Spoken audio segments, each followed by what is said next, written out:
For those of you who don't know, about 3 months ago, I was fortunate enough to be invited to play guitar for the band Diesel Boy full-time. We did a couple of shows in the US in Portland and Seattle back in July, but just this last month we returned from our first tour of Europe in roughly 20 years, and my first ever tour and trip overseas. How's it going, folks? My name is Jack Miller. I am the incredibly underqualified punk historian, and today I am here with a very special recap video of one of the most amazing experiences of my life so far, and an absolute banger of a return for Diesel Boy after being out of the game for quite some time. Along with the recap, I hope this video can also serve as a bit of an inside look at the European punk touring circuit. I know I have a lot of American viewers who are in bands, so hopefully this is something both interesting and informative to all of you guys watching. Before we get started, I of course have to shout out my wonderful Patreon supporters. Thank you guys so much for sticking with me. I've got some bonus content up there, and any and all donations are hugely appreciated. I'll also be uploading an unfiltered version of this video to Patreon, so if you want to check that out, you can find it up there. There's nothing too extreme, but definitely some weirder tour stories that might not be family friendly enough for YouTube. And finally, if you are interested in seeing videos about punk rock, may I humbly ask that you please subscribe to my channel here. I'm having a lot of fun making these, and I want to make sure that all of you can keep having fun watching them. Anyways! Put me in a rocket ship and send me straight to Mars! So flying out of the US was pretty straightforward. Security was a little bit of a pain in the ass, but that's nothing out of the ordinary, and other than that, it wasn't too big of a deal getting to the gate. Our flight over to Europe was 10 hours though, and the Wi-Fi on Condor Airlines worked so poorly it may as well not have worked at all. Again though, this wasn't too much of a problem because I had plenty of other shit to keep me entertained, like my Switch and the downloaded music I had on Spotify. Plus I think everybody was just pretty jazzed about playing shows in Europe at that point. We flew into Frankfurt, Germany, and I think we got there around 1 p.m. or something. I just remember being super disoriented when I stepped off the plane because I had been falling in and out of sleep for a good chunk of the last 4 hours of the flight, and the local time is 9 hours ahead of Seattle, so my body was telling me it was around 10 p.m., but the sun was saying otherwise. But that was just half the battle because we still had another flight to catch since our first show of the tour was actually in Belgium. So after a couple hour layover in Frankfurt, we got onto a smaller plane and flew into the city of Brussels. Fortunately, this flight was only like an hour or so though. We made it over there mostly in one piece, but the airline lost our drummer Topher's clothing bag in Frankfurt. Luckily, he had a few extra pairs of socks and underwear in his backpack, but we had to make a couple stops at stores later on so he could find himself some new clothes. Our tour manager slash driver slash merch guy Mikhail picked us up at the airport that day, and we had a little bit of trouble finding him at first, but after dragging our luggage a good, 800 steps or something around the arrivals and parking garages, we finally were able to meet up with him. And then after one last quick 40-minute drive from Brussels into the town of Düsseldorf, we checked in at our hotel. The place we stayed at was this really cool brick building, and you don't see a whole lot of architecture like that here in the States, so that definitely added to the experience. We did a little bit of exploring after dropping off our stuff and found this awesome kebab spot somewhere further into downtown. There was also some big rave event going on in the town center, but I don't think it was like a festival or anything. It was probably just one of those free summer concert type of things. I have no idea. All I know for sure is that it wrapped up while we were eating dinner, and then a whole bunch of people came into the restaurant, so we were lucky enough to beat the rush that night. After that, we headed back to the hotel to finally get some rest. We tried to stay up as late as possible so we could adjust to the local schedule, and honestly, it worked pretty well for us. What didn't work so well were my electronics, however. In case you don't know, Europe uses a different type of electrical outlet than we do in the US, and everything also runs on 220 volts there instead of the 110 that they do here. I bought this power converter thing off Amazon for like 40 bucks before I left, and it worked one time at the Frankfurt airport and never functioned ever again. This thing is a complete piece of garbage. Do not buy this product. When it comes to charging personal electronics like your phone or computer, you're much better off just buying a USB adapter in the country you're staying in, or buying one of the converters you can find at the airport. I'm sure some of the things that they sell on Amazon work just fine, but after my experience I had with it, I probably won't buy any converters from them ever again. Our bass player Greg had a smaller converter that he bought at an airport earlier on that day, which worked just fine, but when I plugged my power strip into it, the electricity in the room just completely went out. The guy working reception that night was kind enough to let us into another room though, and I had a European USB phone charger, so at least nothing else went wrong there. However, this was only the beginning of all my electrical problems.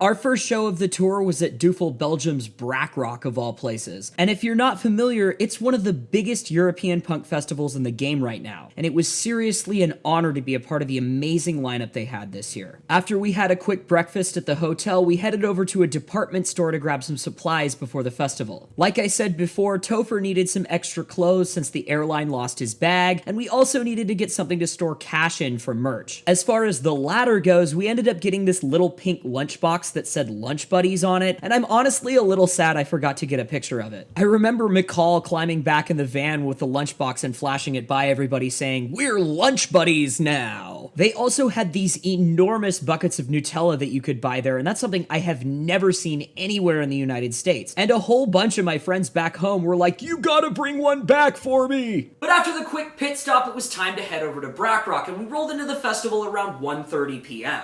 I've been to a bunch of festivals like this in the US, but never on this side of the fence before, so it was kind of a trip to see the inner workings of these type of shows firsthand, and especially since it was our first show of the tour. They had a whole kitchen and food tent area for the musicians and staff, which was all complimentary, and the food there was actually pretty good. It was also nice to not have to spend a whole bunch of money on food at a festival for once, because if you've been to any of these big music festivals before, then you know that shit can get really expensive really fast. The event staff were all super nice and professional too, and pretty much right when we got there, they gave us the lay of the land with everything we needed to know, showed us to our backstage tent, our merch booth, and even showed us the stage setup we'd be working with later that night. I seriously can't tell you how awesome everything about Brakrock is. Ray from Epic Merch Store also came over and dropped off our shirts, and all of them came out fantastic. Thanks so much for hooking us up with some great merch over there, man. The shirts were all sick, and you certainly made our travel expenses a lot easier. He also brought over the European vinyl pressings of our new record Gets Old, and I can't wait to get my hands on one of these things once we get the US release. If you want to hear the new album though, I've got a Spotify link in the description below that you can check out. I also gotta give Ray another shout out for sharing my videos back in the early days. That actually got me a really solid boost back then, so thanks again so much for that. After we dropped off all our gear at the tent backstage, we went over to help McCall set up the merch, and I ran into Mike from the UK band Reason to Leave. He's another internet buddy of mine and one of the channel's really longtime viewers from the pre-1000 subs days. It was super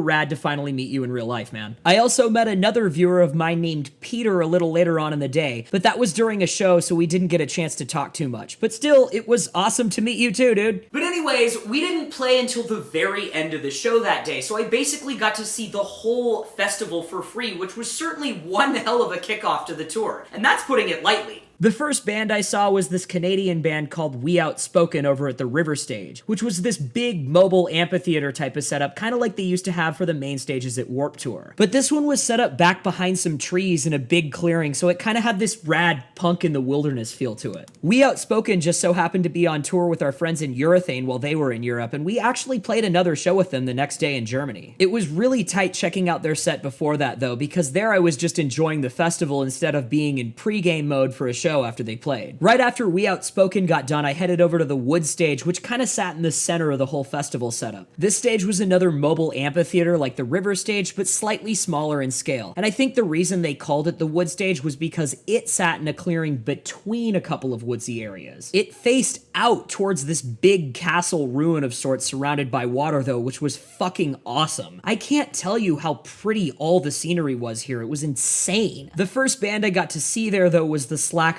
which was super fun. They're always a really fun live band, and the crowd absolutely loved their set. And they even did a reggae version of a Misfits song. Then after the Slackers played, I got to see three bands I love and have never seen before, starting with Pulley, then the Satanic Surfers, and then freaking Snuff. All of these sets were phenomenal, and I can't tell you how long I've been waiting to catch all three of these bands live. It was seriously like watching a childhood dream come true. I also got a chance to check out Urethane set in between Pulley and the Surfers, and that was rad too. I'd of course seen Urethane before when my old band Zest opened for them last summer, but this was a 100 times better. After Snuff set, though, it was time for me to get prepped for ours, so I headed back to our tent backstage and changed my guitar strings. The other guys were, of course, also there, and we hung out with Tom from Goober Patrol and the Toy Dolls, who came in early before he played the festival the next day. Diesel Boy and Goober Patrol used to tour together a whole bunch back in the day, so it was cool to hear about some of those shows from those guys. Their buddy Ed also came through, who used to roadie for the Goobers back then, but I guess he works with much bigger musicians these days. Either way, great time hanging out with all you guys. After we all took 5 and changed our strings, though, it was time to play the first show of the tour, and let me tell you, this was a high like nothing I've ever experienced. I thought the Brakrock crowd looked big from standing in the audience, but looking at it from the stage was a completely different story. Dave estimated there must have been like 600 or 700 people watching us that night, and I don't doubt it. That crowd was huge. And not only that, but Terror of all bands were wrapping up their set on the wood stage when we got over there to start setting up, so you know people were getting amped. During most of our setup time, though, was when Pennywise was playing over at the River stage, and although I would have loved to have caught their show, I've seen them a bunch, so I guess better they have that time slot than a band like Snuff or the Satanic Surfers. In my case, at least. I had a little bit of an electrical freakout before we played, though, because I wasn't getting any sound out of the amp when I first plugged in my guitar and pedal board. As it turns out, though, I just had my fucking cables plugged into the wrong inputs. This was the stupidest beginner's mistake, and I never would have done this at a regular old show in the States. But of course I tripped up because I was nervous about this being the first show and everything. Oh, yeah, and it was the end of the first night of Brakrock. Nonetheless, though, we got everything working just fine, and the show popped the fuck off. That was easily the biggest crowd I'd ever played for at that point, and it was so rad to see how stoked people were that Diesel Boy was back in action. Huge thank you to everyone who was there for making Brakrock such an amazing start to our tour. Melanie, who can you be?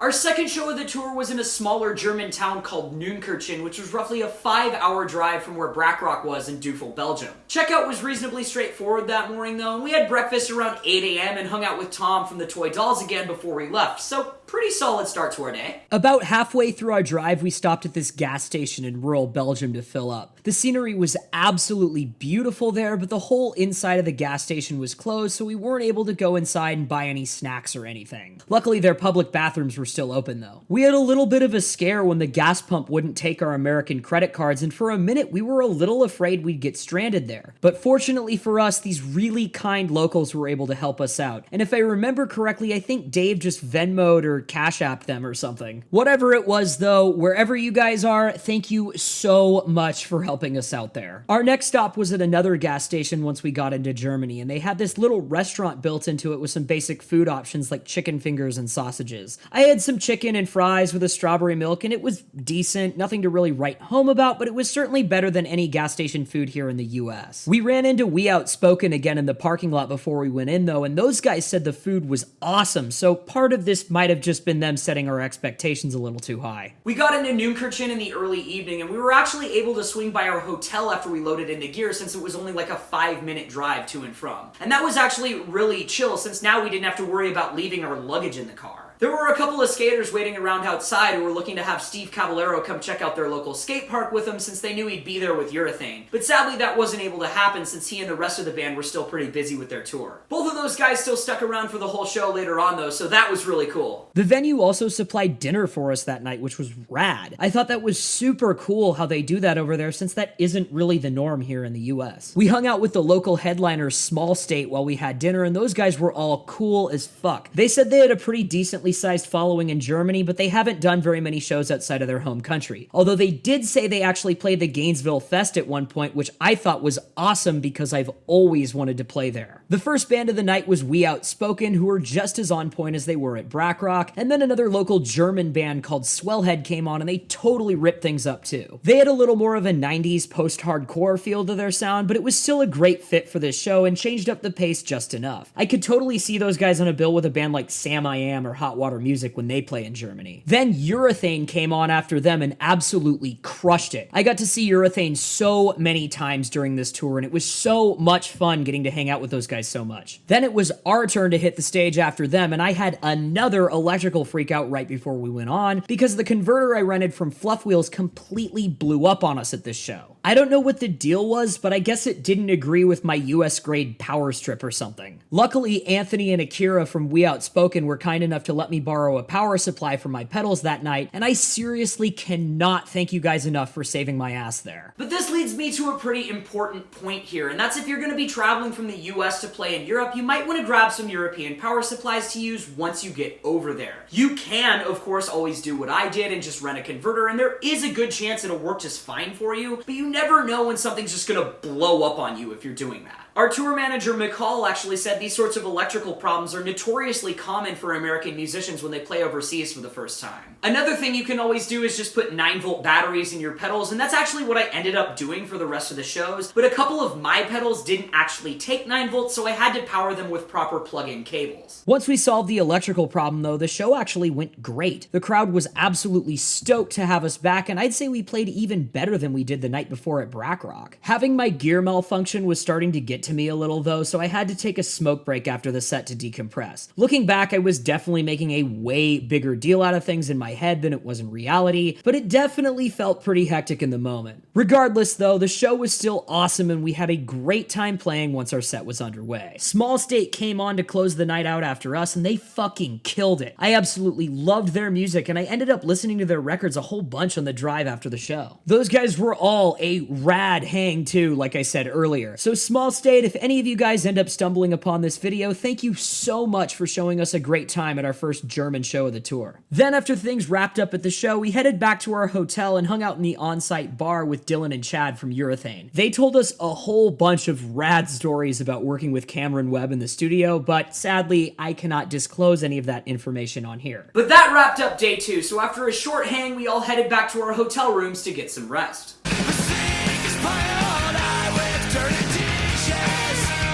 Our third show of the tour was also in Germany, and we played at this dive bar called Pitcher in the city of Düsseldorf. Our friends from Versus the World joined us for that one, and it was awesome to see those guys again since we actually did our first 2 comeback shows with them in Portland and Seattle. This one was an earlier matinee type of show, and I think things got started around 5 or 6 p.m. that night. We were gonna hit a music store so I could get some European power supplies, but everything in town was closed on Sunday. I guess that's what we should have expected because that seems to be the norm over there, but typically guitar centers and other chain music retailers are open on weekends in the States, so I guess we didn't quite anticipate that until we got there. And this meant I unfortunately could not properly sound check my distortion and wah pedals when we got to the venue, but I was still at least able to get my volume levels set. I'm gonna be honest, I was pretty stressed out right now. This was now 3 shows in a row I'd had a lot of trouble with my equipment. It was really starting to get to my head. I can't stress enough how important it is to make sure you get some equipment that you know will work just fine over there, and preferably that you buy in Europe. Or like I said, you can always go the 9-volt battery route too if your pedals will take them. I still needed a power supply for my distortion though, and luckily Tony from Versus had one he let me borrow for the show that night. And another massive shout out to you, my guy. You have no idea how much this shit was driving me crazy. But other than the electrical issues, the show was great. Versus is always so awesome live, and we had a lot of fun hanging out with them after the set and catching up. It was rad talking to Josh from the Bomb Pops about Seattle, because I know he spent a good amount of time up here, and after seeing him play with Versus so many times, I gotta say, he's a fantastic fit for them as a drummer. I got to chat to Chris Flippin about guitars again like we did last time we played together, and that was also fucking rad. It's funny because Dave and Greg from Diesel Boy always give me a ton of shit for using all these metal guitars like Ibanez, Charvel, and Parker, but Chris seems to think my guitars are actually pretty cool. So thanks for that one, dude. Appreciate it. The crowd was great that night too, and the show actually did pretty well, especially considering it was a Sunday night and super early on in the evening. This one guy even had a Cockrock skateboard he brought that he asked us to sign, which was sick. If we ever do another run of those again, I told Dave I need to get one for my wall before we sell out of them again. After some quick hangs after the show though, it was time to turn in for the night since we had an early van call the next morning. And we actually ended up walking to our hotel that day since it was only a few blocks away from the venue. We had this little place in downtown Düsseldorf that a couple of us weren't the biggest fans of, but it still had an elevator and comfortable enough beds, so it certainly could have been a lot worse.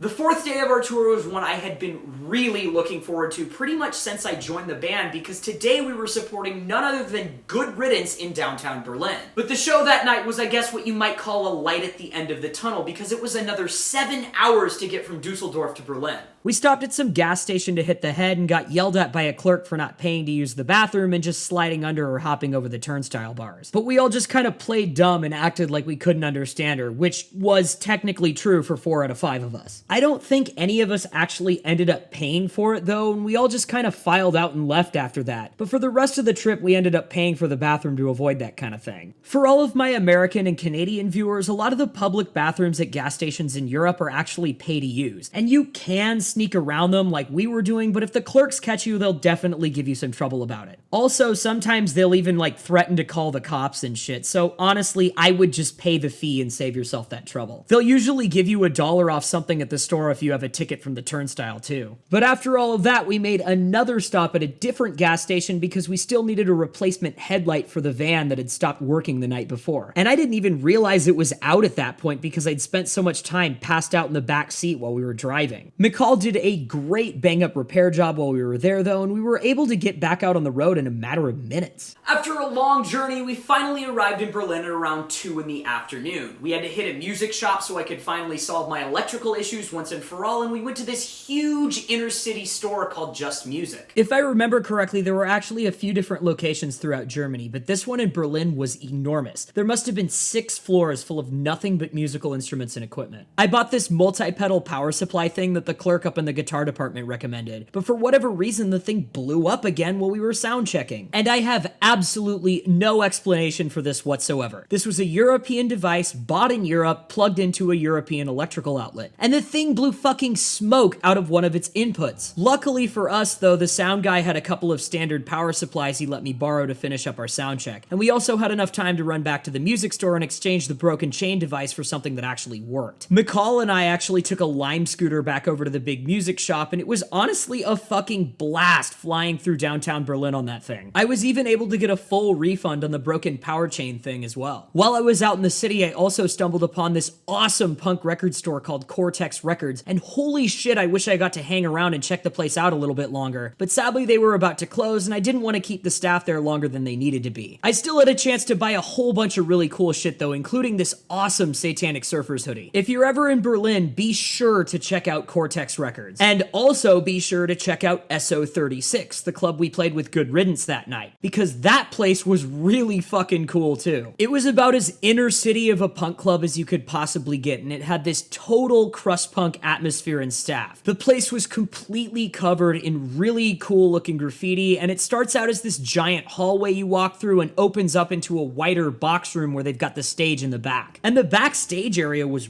rad too. You'd walk through these doors upstairs behind the stage onto this fire escape sort of thing, and then that takes you up to a green room above the venue. There were tons of band stickers up there that I recognized, and I'm sure have played there at least once or twice. And I even saw this hand-drawn Bouncing Souls logo, and it makes me wonder if one of those guys actually drew it himself. The show that night was fantastic too, easily the best we've sounded on tour up until this point, and probably my favorite club show of the whole run. The turnout was great too, especially for a Monday night, and the room was already packed by the time the openers went on. This band from Switzerland called Nofnog opened, and they were rad. They had more of an up-tempo hardcore feel to their sound, but it certainly fit the bill as an opener for Good Riddance. Plus, like I said, they were a really fun live band, and it was great hanging out with those guys before and after the show. We were up after them, and let me tell you, it was a huge relief to not have to worry about my electronics anymore. I just plugged everything in and we started playing. No headaches or pre-show stress at all. We all had a great time playing that night too, and this channel called Healthy Dose of Self-Destruction was actually kind enough to upload our entire set to YouTube. So huge shout out to them for coming and filming the whole thing. Holy shit. They even got my favorite moment of the entire show on camera. You guys excited to see Good Riddance tonight? Hell yes. This guy gets it. Good Riddance hit the stage after we did, and they of course were phenomenal as always. They were actually one of my favorite bands growing up, and it was really cool to be sharing the stage with them like this. They also played a whole bunch of songs from Ballads from the Revolution, which I loved because that's my favorite record of theirs, and it was great hanging out with those guys after the show too. They're all actually really cool dudes, so thank you so much for having us on that bill.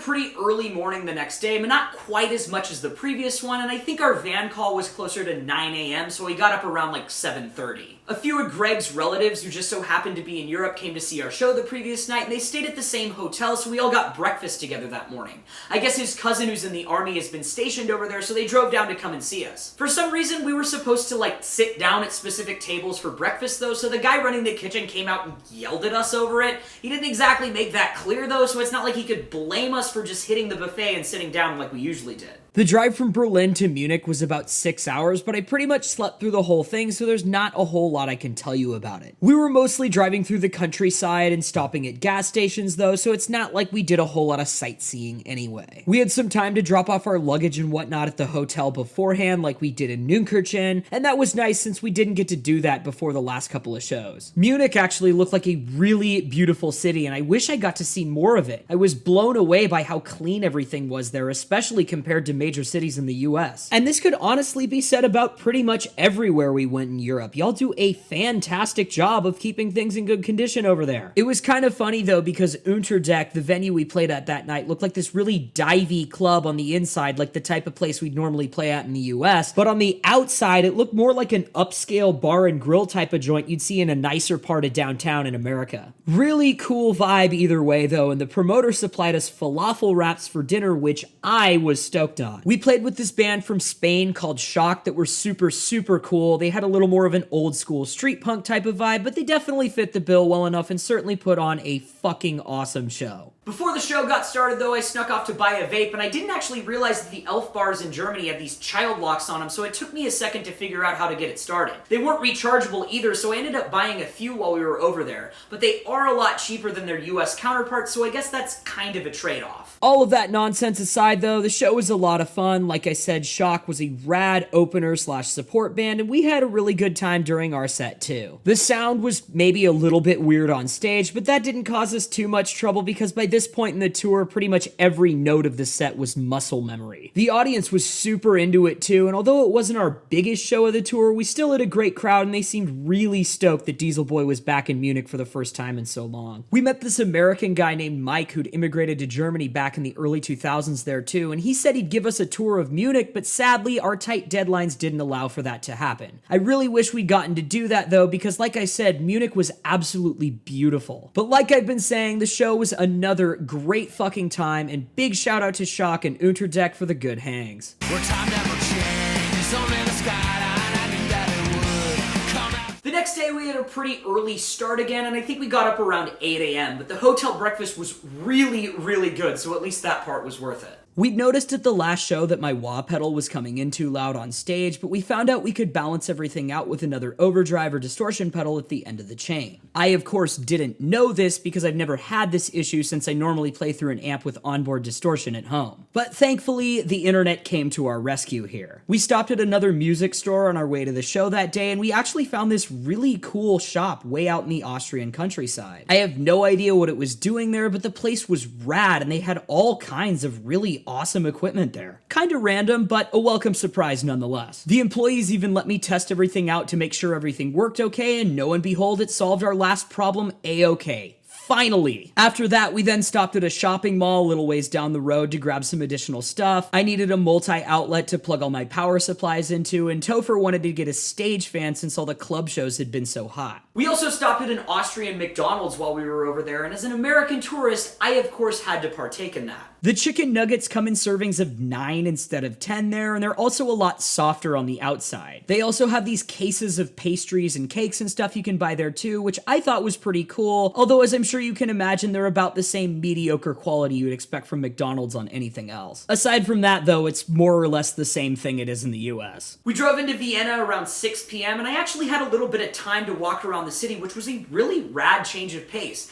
Vienna is an incredible place and I'd love to go back someday just to check it out. The show promoter recommended I try this cheese hot dog thing they sold at the food stand right outside the venue, and it was seriously incredible. It was your standard beef hot dog, but with cheese like inside the meat, and the whole thing was wrapped up in some kind of baguette. I don't remember what people called it there because I don't speak German, but I definitely smash one of these things again given the opportunity. 10 out of 10. I wish I'd gotten a chance to try more of the local street food in some of these other cities, but we were just so pressed for time that we couldn't really make that happen. Next time for sure though. After a quick dinner, I headed back to the venue and briefly met Stefan from Spam Records, but sadly I didn't get much of a chance to talk to him. But since we are on his label, I'm sure we'll meet again at some point. He also brought all the bands this huge bottle of wine with the Spam logo on it, and here's a photo of McCall holding the thing just for scale. After getting set up and sound checking, the show kicked off around like 8 p.m. I think, and this local band called Die Boslinger were up first. Versus the World were scheduled to support us that night, but as I'm sure some of you guys may have seen, Chris Flippin had a little bit of a health scare when he suffered a minor heart attack a couple of nights earlier. The rest of the band told us they were ready to completely pull out of the tour when we saw him that night, but I guess Chris insisted they keep going without him, so they pushed on through and did the rest of the thing as a four-piece. For as good as Versus still sounded though, it definitely wasn't the same without him. And Chris, if you happen to stumble upon this video, man, I hope you've healed up okay and made it home safe. Our set was an absolute beast of a time though, and this might have been the best crowd reaction we had at a club show for the entire tour. It was sold out and the place was completely packed to the gills with people singing our songs and slamming into each other all night, and they absolutely erupted when we played Titty Twister at the end. Everybody also sang happy birthday to Topher while we were on stage after Dave told them it was his birthday, and we had a little celebration with Versus the World after the show too. And then after singing happy birthday a second time to Topher, everybody dug into the Spam Records wine. We were gonna hang out with Versus a little more after clearing out of the venue, but Stefan had said Good Riddance wanted to meet us at a different club down the street, and McCall, Topher, Greg, and I weren't really feeling up for another trip. Plus, I probably would have felt a little awkward being one of the only people not drinking there. Dave ended up going to see those guys though, and it sounded like they had a pretty good time, but like I said, the rest of us were just glad to be finally hitting the hay.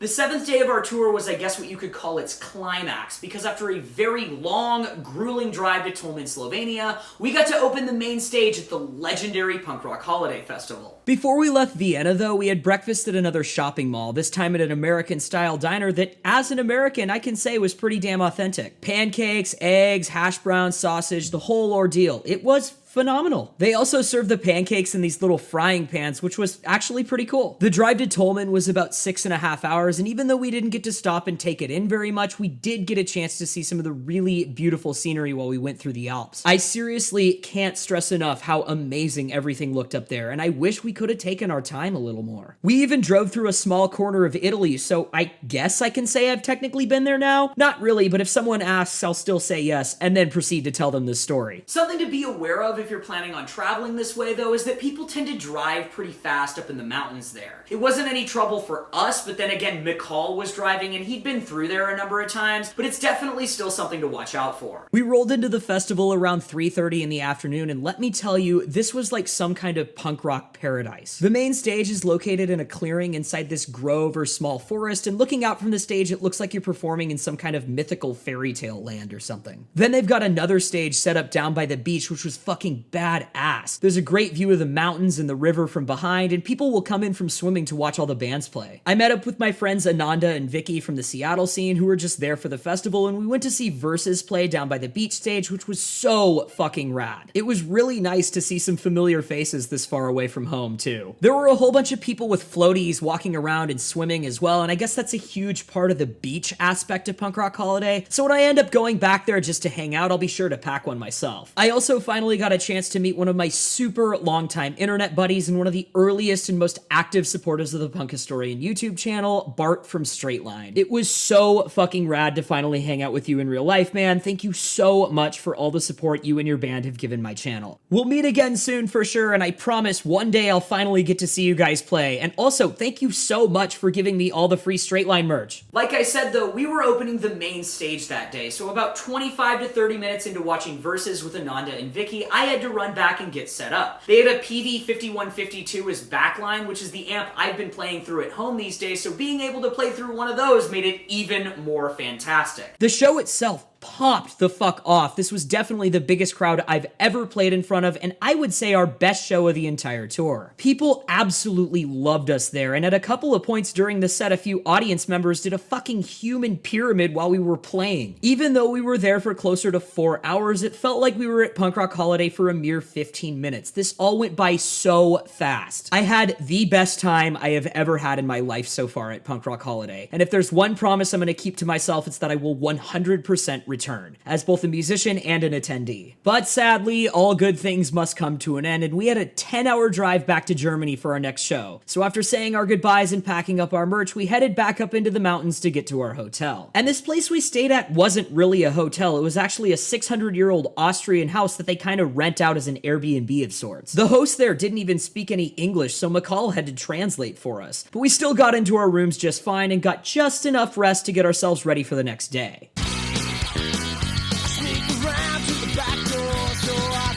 Our 8th and second to last show of the tour was at a smaller festival called Tell's Bells in Weimar, Germany. We had another 7 hours in the van from the place we stayed at in Austria, and I actually ended up sleeping for most of the drive, so I can't really tell you if there was anything to see or not. I do remember stopping at a Burger King somewhere in Germany, and I had this nacho cheeseburger that was pretty good, I guess. I'm not much of a Burger King connoisseur, but it definitely held up compared to what we've got here in the States. We got there in the afternoon again, I think around like 3 o'clock, and after we loaded in, we got to see Knof Nog play again, which was super rad as always. It was really good to see those guys again after the show in Berlin, and their guitarist Sasha actually told me he grew up in Weimar even though the band is based out of Switzerland, and I guess he went to see his relatives before the show that day. We hit the stage after they did, and we were expecting people to not be as into us since we thought this was going to be more of a hardcore festival, but we actually had a great crowd and people were pretty stoked on it. Then Cigar hit the stage after we did, and they were so fucking rad. It was great to hang out with those guys after the show too, and I must have talked to their bass player John about RKL for 45 minutes straight. The subject did not change. I guess all of those guys have seen my YouTube videos too, and that was a really fucking cool surprise. Thank you guys so much for your views and kind words. I hope we meet again soon. After Cigar played, this British ska band called Buster Shuffle hit the stage, and then a Canadian hardcore band called Get the Shot went on. Both of them were fucking great that night, and they were followed by none other than the one and only Good Riddance. It was really great to see those guys again after Berlin, just like Knof Nog, and they've been one of my favorite bands for so many years, and it was seriously fucking crazy to share the stage with them 2 times in one tour. If any of you guys happen to stumble upon this video, thanks for a couple of really amazing shows, for real. We'd had a really active last few days though, so after catching their set, we headed back to our hotel for some well-earned rest before hitting the road again for our closing show of the tour.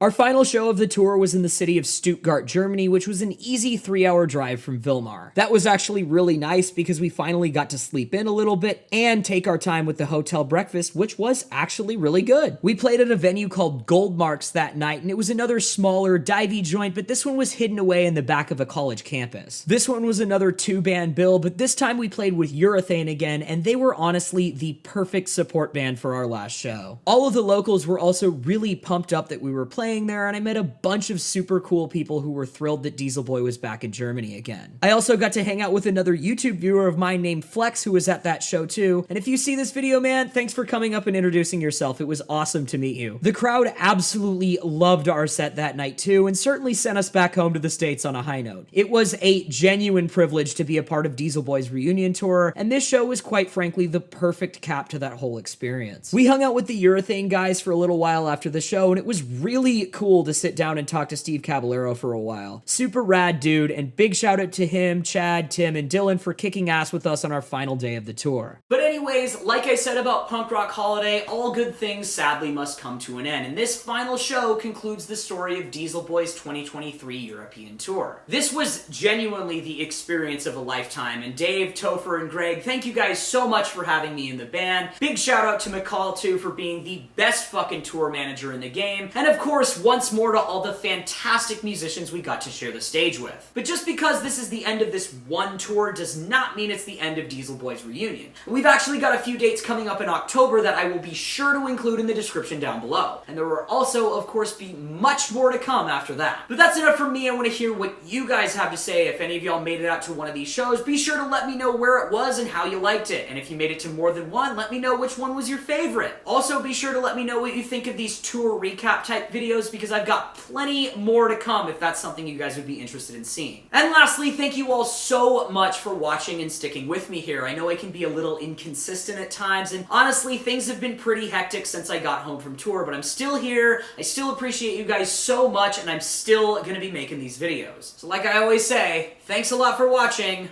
I'll see you next time.